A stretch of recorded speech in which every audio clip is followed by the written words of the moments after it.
frappé au premier poteau.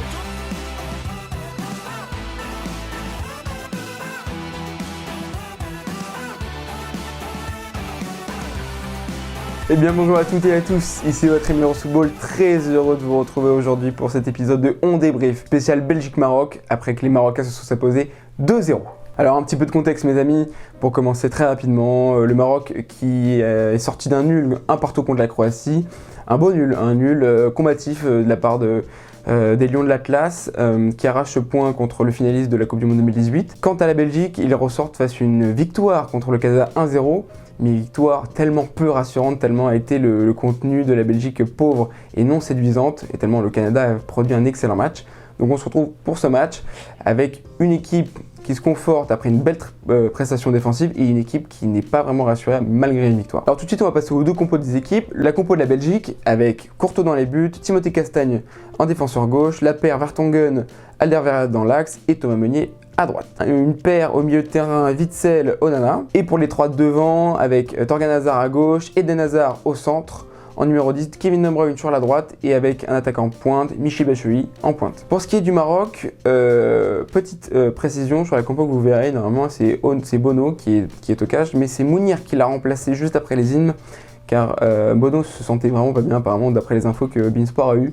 Ça aurait été des vertiges qui auraient forcé Regragui à remplacer son gardien de but par Mounir. Donc on a une défense à 4, comme pour le match pour la Croatie, avec Mazraoui à gauche, Saïs et Aguerd dans l'axe et Hakimi à droite, malgré qu'il souffrait d'une petite gêne au ischio-jambier, il a quand même été titularisé aujourd'hui. Une paire Amala, Amrabat au milieu avec Ounani et un trio d'attaque Boufal, El Nesseri et Ziyech. Alors pour ce qui s'agit de la première mi-temps, on va voir un match avec à peu près la même animation défensive, en tout cas pour le Maroc, que contre la Croatie, avec un 4-1-4-1 comme je vous l'avais expliqué, avec Amrabat qui reste entre les deux lignes de 4 et El Nesseri qui est devant la dernière ligne de 4 en attaque. Pendant les 20-30 premières minutes, on a surtout une grosse domination belge qui va obtenir beaucoup de coups de pied arrêtés, c'est-à-dire des corners et des coups francs.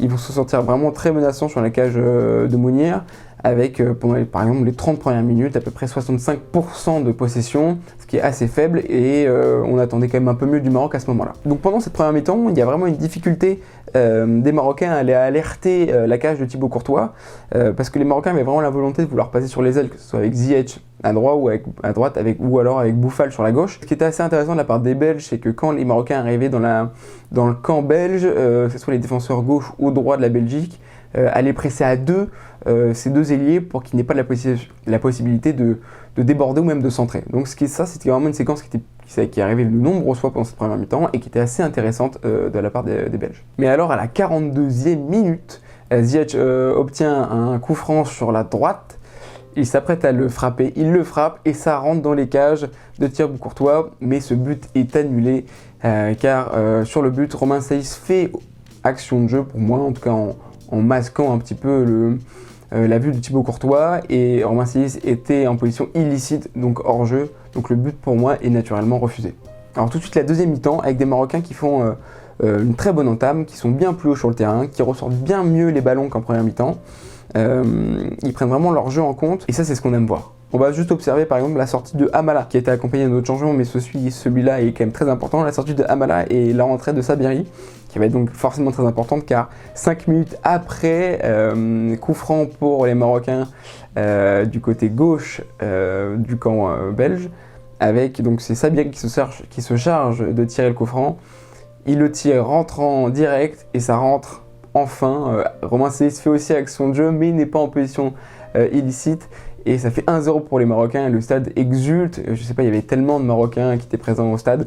C'était vraiment incroyable et ça faisait vraiment plaisir de voir les Marocains enfin mener au score. Un autre changement qui était assez intéressant, c'est la sortie de Boufal, qui pour moi n'était pas vraiment nécessaire à ce moment-là. J'étais un petit peu en interrogation, parce que Boufal je trouvais très en jambes, toujours comme je l'avais dit, comme pour le premier match, très en jambes, avec des belles initiatives techniques, toujours assez propre dans ce qu'il faisait, dans ses dribbles, dans ses passes.